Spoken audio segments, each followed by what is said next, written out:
ഇന്ന് നമുക്ക് ഒരു ഭാവന കേൾക്കാം. ഭാവനയുടെ പേര് എനിക്ക് വന്ന മാന്യത. ഞാൻ ഓർക്കുന്നു എൻ്റെ ശാപമായിരുന്ന ജീവിതത്തെ. എല്ലാവരും വെറുത്ത, ആരും ഓർക്കാത്ത എൻ്റെ ജീവിതം. എന്നാൽ ഞാനിന്ന് സന്തുഷ്ടനാണ്. ശാപമായിരുന്ന എൻ്റെ കുടുംബ പശ്ചാത്തലത്തെ എന്നിലൂടെ അനുഗ്രഹമായതിൽ ഞാനിന്ന് ഏറ്റവും കൂടുതൽ സന്തോഷിക്കുന്നു. എല്ലാവരെയും പോലെ കൂട്ടുകാരുമൊത്ത് ഉല്ലസിച്ച ഒരു ബാല്യകാലം എനിക്കുമുണ്ടായിരുന്നു. കാറ്റും മഴയും മഞ്ഞും വെയിലും മാറി മാറി വരുമ്പോൾ ഞങ്ങൾക്കിടയിലുണ്ടാകുന്ന സന്തോഷം പറഞ്ഞറിയിക്കാതിരിക്കാൻ പറ്റത്തില്ല. ഞങ്ങളുടെ താമസം കാട്ടിലായിരുന്നു.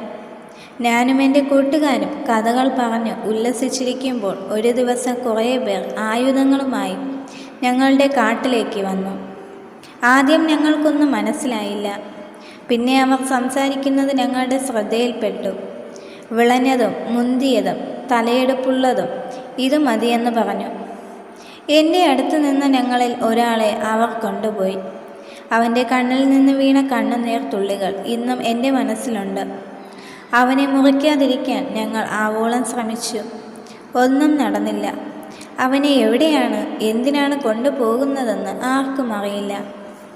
ഇങ്ങനെ കുറേ ദിവസം കഴിഞ്ഞപ്പോൾ അവർ പിന്നെയും ഞങ്ങളുടെ കാട്ടിൽ വന്ന് നല്ലതും മുന്തിയതുമായ കുറേ പേരെ കൊണ്ടുപോയി.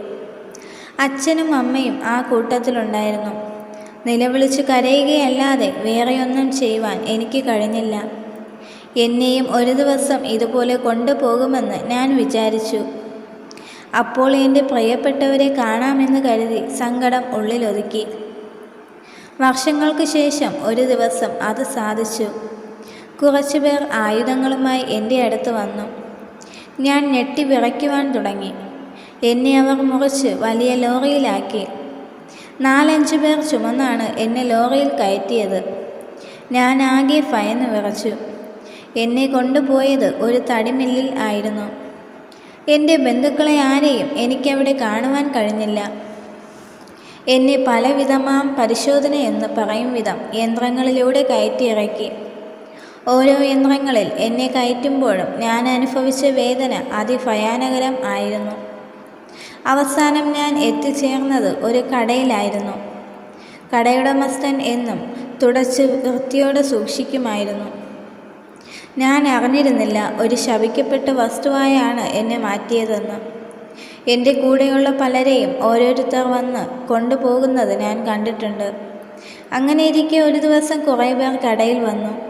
കടക്കാരനോട് സംസാരിച്ചിട്ട് എന്നെ എടുത്ത് അവരുടെ രഥത്തിന്മേൽ കയറ്റി.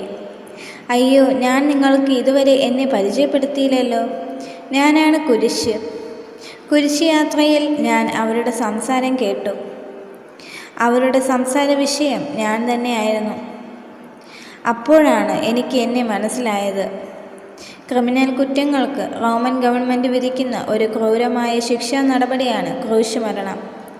ഇപ്പോൾ താനും ഒരു കുരിശായി മാറിയിരിക്കുകയാണ്. യഹൂദന്മാർ ഏറ്റവും കൂടുതൽ വെറുക്കുന്നത് ക്രൂശായ ഞങ്ങളെയാണ്. ഞാൻ എൻ്റെ ജീവിതത്തിൽ ഏറ്റവും അധികം വിഷമിച്ചത് അപ്പോഴായിരുന്നു. കാരണം ഇത്രയേറെ കഷ്ടപ്പാടുകൾ അനുഭവിച്ചിട്ടും എന്നെ കൊണ്ടുപോകുന്നത് ഒരു കള്ളൻ്റെ അടുക്കലാണല്ലോ എന്ന് ആലോചിച്ചപ്പോൾ എനിക്ക് എന്നോട് തന്നെ വെറുപ്പ് തോന്നി. ഞാൻ ശപിക്കപ്പെട്ടവനായി, ഒന്നിനും കൊള്ളരുതാത്തവനായി, ആർക്കും ഉപകാരമില്ലാത്തവനായി എന്തു ചെയ്യണമെന്ന് അറിയാതെ ഞാൻ ആകെ ഭയന്നു വിറച്ചു. ഏറ്റവും ഒടുവിൽ റോമൻ ഗവൺമെൻറ്റിൻ്റെ അടുക്കൽ ഞാൻ എത്തി. അപ്പോൾ പീലാത്തോസ് കൈ കഴുകി ഇങ്ങനെ പറയുന്നത് ഞാൻ കേട്ടു: ഈ നീതിമാൻ്റെ രക്തത്തിൽ എനിക്ക് പങ്കില്ല. ഇത് കേട്ട ജനമെല്ലാം ഉറക്കെ വിളിച്ചു പറഞ്ഞു: അവൻ്റെ രക്തം ഞങ്ങളുടെ മേലും ഞങ്ങളുടെ മക്കളുടെ മേലും വരട്ടെ. ഉടനെ ഒരു മനുഷ്യനെ പടയാളികൾ അടിക്കുന്നതും അവൻ്റെ തലയിൽ മുൾമുടി അണിയിക്കുന്നതും ഞാൻ കണ്ടു. ആ മനുഷ്യൻ യേശുവായിരുന്നു. പടയാളികൾ യേശുവിൻ്റെ ശരീരത്ത് ധാരാളം അടികൾ അടിച്ചപ്പോൾ രക്തക്കട്ടകൾ പോലെ മാംസകഷ്ണങ്ങൾ മുറിഞ്ഞു വീണു. യേശുവിൻ്റെ ശരീരത്തിൽ നിന്ന് ചാലുപോലെ രക്തമൊഴുകി. ആ കാഴ്ച എനിക്ക് കണ്ടു നിൽക്കാനേ കഴിഞ്ഞില്ല. പടയാളികൾ എൻ്റെ അടുത്ത് വന്ന് എന്നെ എടുത്ത് യേശുവിൻ്റെ കയ്യിൽ കൊടുത്തു. യേശുവിന് എടുക്കാവുന്നതിലും അധികമായിരുന്നു എൻ്റെ ഭാരം. താങ്ങാൻ കഴിയാതെ യേശു വീഴുന്നു. അപ്പോൾ പടയാളികൾ എന്നെ എടുത്ത് വയലിൽ നിന്ന് വന്ന ഒരാളുടെ കയ്യിൽ കൊടുത്തിട്ട് എന്നെ ചുമക്കുവാൻ പറഞ്ഞു. അത് കുറേനക്കാരനായിരുന്ന ശീമോനായിരുന്നു. പക്ഷേ എൻ്റെ ഭാരം അദ്ദേഹത്തിന് ചുമക്കാൻ പറ്റുന്നതിലും അധികമായതിനാൽ ആവണ്ണം എന്നെ എടുത്തുകൊണ്ട് നടക്കുവാൻ അദ്ദേഹത്തിന് സാധിച്ചില്ല.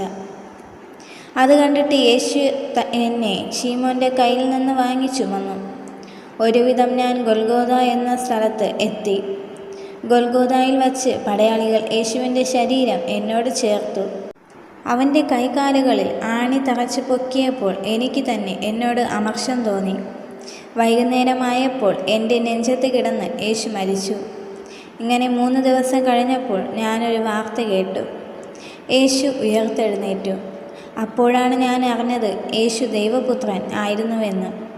ലോകജനതയുടെ പാപപരിഹാരത്തിന് വേണ്ടി നടത്തിയ യാഗമായിരുന്നു യേശുവിൻ്റെ ക്രൂശുമരണം.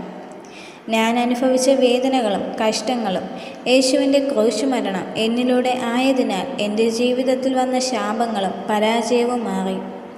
ഞാനൊരു അനുഗ്രഹമായി എന്നുള്ള സത്യം ഞാൻ അപ്പോൾ തിരിച്ചറിഞ്ഞു. കുറേ നാളുകൾക്ക് ശേഷം നസ്രാണികളുടെ അല്ലെങ്കിൽ ക്രിസ്ത്യാനികളുടെ അംഗീകരിക്കപ്പെട്ട ചിഹ്നമായി ഞാൻ മാറിയെന്ന് കേൾക്കുവാൻ ഇടയായി. ഒരു കാലത്ത് ലോകം പകയ്ക്കുന്ന ശാപമായി എണ്ണപ്പെട്ട ഒന്നാണ് ഞാനെങ്കിൽ ഇന്ന് ലോകം വിശുദ്ധിയോടെ ഉറ്റുനോക്കുന്ന ഒന്നായി ഞാൻ മാറിക്കഴിഞ്ഞിരിക്കുന്നു. റോമൻ ഗവൺമെൻറ്റിൽ മാത്രമല്ല, ലോകമെമ്പാടും ഞാൻ പ്രശസ്തനാണ്. എനിക്ക് ഈ അംഗീകാരം ലഭിക്കുവാൻ ഞാൻ ഒന്നുമല്ലായിരുന്നു. എന്നാൽ ആ യേശുവിൻ്റെ മരണാനുഭവം എന്നിലൂടെ നിറവേറിയില്ലായിരുന്നുവെങ്കിൽ ഞാൻ ഇന്ന് ശാപമായി തന്നെ നിലനിന്നേനെ. പ്രിയ വിശ്വാസികൾ, യോഹന്നാൻ സുവിശേഷം 12-ാം അധ്യായം 24 യേശു ഇപ്രകാരം പറയുന്നു: ഗോതമ്പുമണി നിലത്ത് വീണ് ചാകുന്നില്ല എങ്കിൽ അത് തനിയെ ഇരിക്കും, ചത്തു എങ്കിലോ വളരെ വിളവുണ്ടാകും. ഇവിടെ പറയുന്നത് ഗോതമ്പുമണി നിലത്ത് വീണ് ചത്തു എങ്കിലേ വളരെ വിളവ് ഉണ്ടാകുകയുള്ളൂ. യേശുവിന് വേണ്ടി കഷ്ടങ്ങളും നഷ്ടങ്ങളും പ്രയാസങ്ങളും നാം സഹിച്ച് യേശുവിൻ്റെ നല്ല ശിഷ്യന്മാരായി നാം തീർന്നാൽ മാത്രമേ ദൈവത്തിന് മാന്യതയുള്ള പാത്രമായി നമ്മെ മാറ്റുവാൻ യേശുവിന് കഴിയുകയുള്ളൂ. യേശുവിൻ്റെ മാന്യത നമ്മുടെ ജീവിതത്തിനും വെളിപ്പെടുവാൻ ദൈവം സഹായിക്കട്ടെ. യേശുവിൻ്റെ മരണാനുഭവം നമ്മുടെ പാപങ്ങൾക്കായി തൻ്റെ ജീവനെ ഗണ്യമാക്കാതെ പിതാവിന് ഹിതത്തിന് ഏൽപ്പിച്ച പുത്രൻ്റെ മരണം നമുക്ക് നാൾതോറും ധ്യാനിക്കാമെന്ന് പറഞ്ഞുകൊണ്ട് ഈ ഭാവന ഞാൻ നിങ്ങൾക്കായി സമർപ്പിക്കുന്നു. ദൈവം നിങ്ങളെ എല്ലാവരെയും ധാരാളമായി അനുഗ്രഹിക്കട്ടെ. ആമേൻ.